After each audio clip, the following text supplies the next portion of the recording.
एक लोटा पानी के लिए बेवकूफ बन रहा है। पानी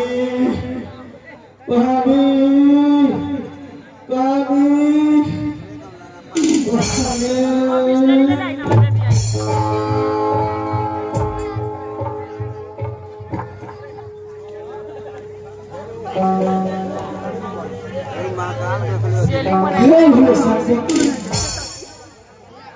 काला हसना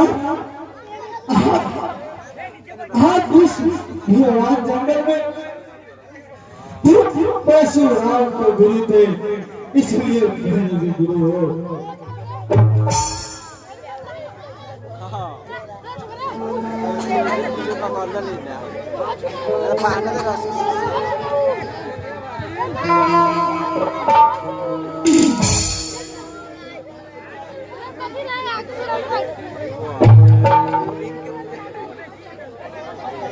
परशुराम बराबर दे, मैं भी बराबर हो। राजाओं को संभालकर प्रजाओं का पालन करते थे और मैं अमीरों को लूटता हूँ और गरीबों को उपहार बांटता हूँ।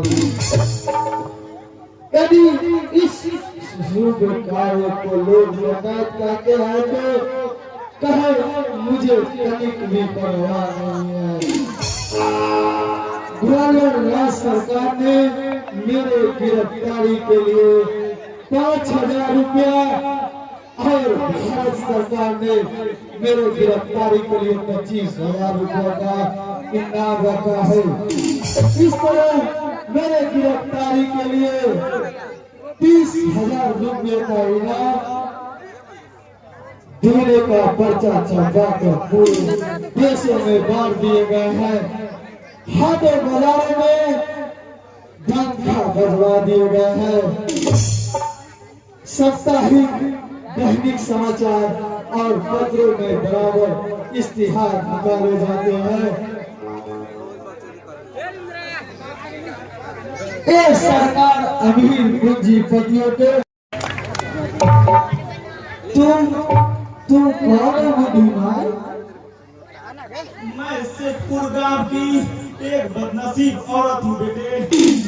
वो जो सामने आम के बागान है ना, उसी के रोड में मेरा गांव है। वही मेरी एक छोटी सी झोपड़ी है बेटे।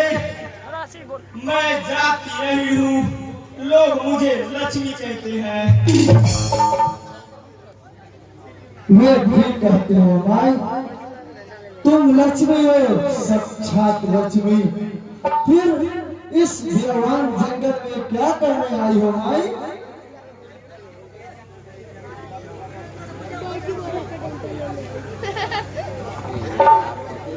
क्यों भाई, तुम रोती क्यों हो भाई? मुझे देखकर कहीं घर तो नहीं गई? नहीं बेटे, डर किस बात की?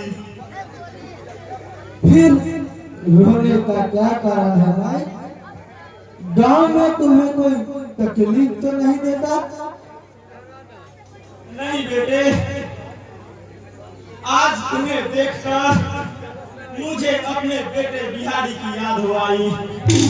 मेरा बेटा बिहारी तुम्हारे ही उम्र का था। इस शिवलिंग की स्थापना उसी ने की थी और रोज इसकी पूजा किया करता था बेटे।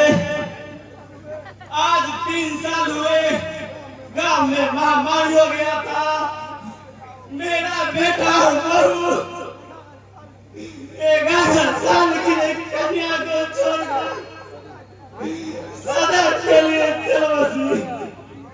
अपनी किस्मत पर रोने के लिए बस मैं ही बची रही बेटे। तब से मैं ही इस भोले बाबा की रोज पूजा किया करती हूँ बेटे।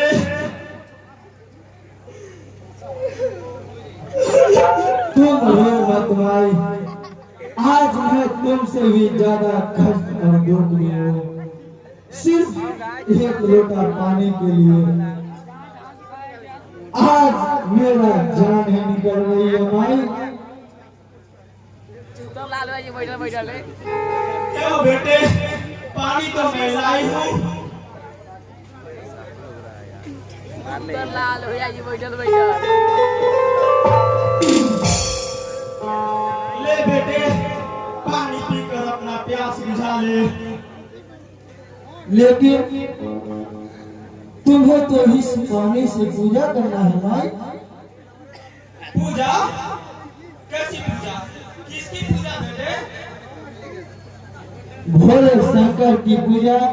अभी अभी तूने बताई है ना भाई, फिर इतनी जल्दी भूल जाती हो? भूली नहीं हूँ बेटे, भला मैं उन्हें कैसे भूल सकती हूँ। लेकिन मेरे समझ से तुम में और उनमें कोई फर्क नहीं है बेटा। तुम आत्मा हो और ये परमात्मा है, दोनों तो एक ही है ना बेटे। नहीं भाई, पहले तुम पूजा कर लो।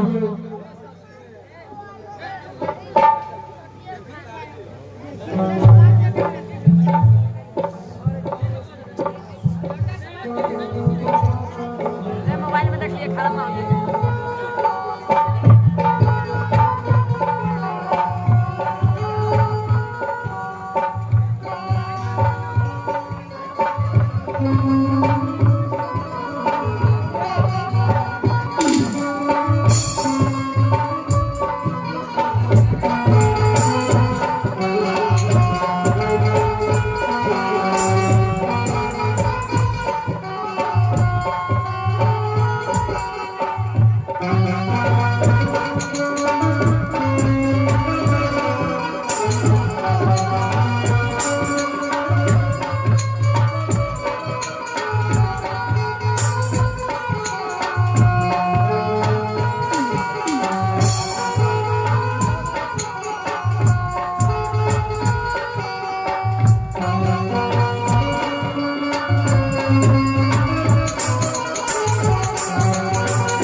धन्य हो माई।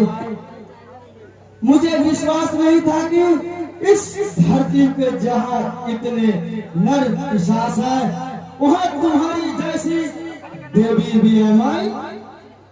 पहले मिठाई खाकर पानी पी लो बेटे, बातें बाद में भी होती रहेगी।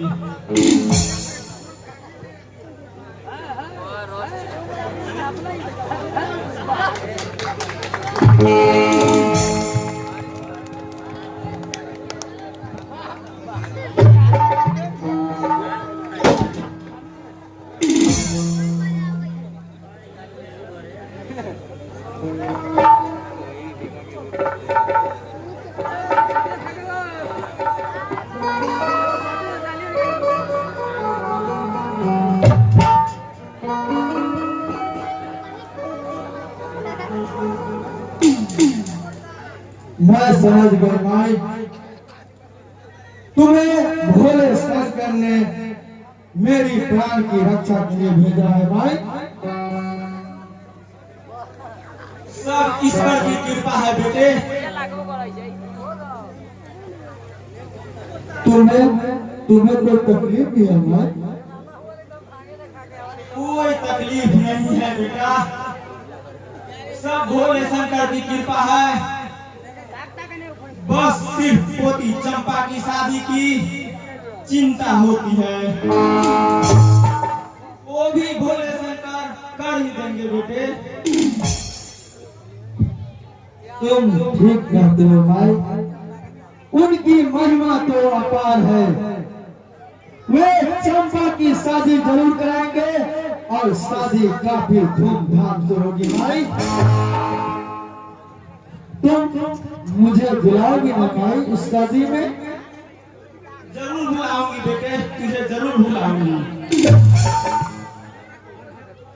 यह शादी कब है भाई और कितने तारीख को है?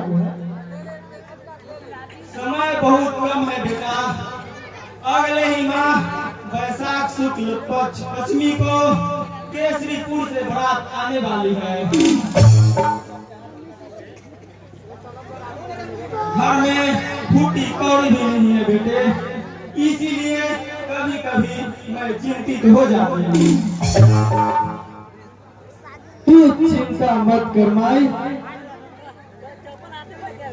चंपा की शादी बहुत धूमधाम से होगी। भोले शंकर के शादी खुद करवाएंगे माई, खुद करवाएंगे। तुम कौन हो बेटा? तुम्हारे बातें सच हो, तुम 1000 साल जियो बेटे। गांव तक चलो तो मैं तुझे भोजन भी कराऊं। बेटे तुम बहुत भूखे मालूम करते हो। भूखा तो जरूर हो माई, लेकिन अफसोस है कि मैं घर तक नहीं जा सकता। मैं डाकू हूँ माई, डाकू बस आगरे के कप्तान यंग साहब ने अपने 30 सिपाहियों के साथ मेरा पीछा कर रहे हैं, जिन्होंने हमारे सरदार सुल्ताना डाकू को गिरफ्तार किया था। मेरे 15 साथी छूट गए हैं। वे मुझे अपने अरबी घोड़े पर खोजते हुए आ रहे होंगे माई, इसलिए मैं अब गांव तक नहीं जा सकता। जिस दिन चंपा की शादी होगी माँ, उस दिन मैं 5 मिनट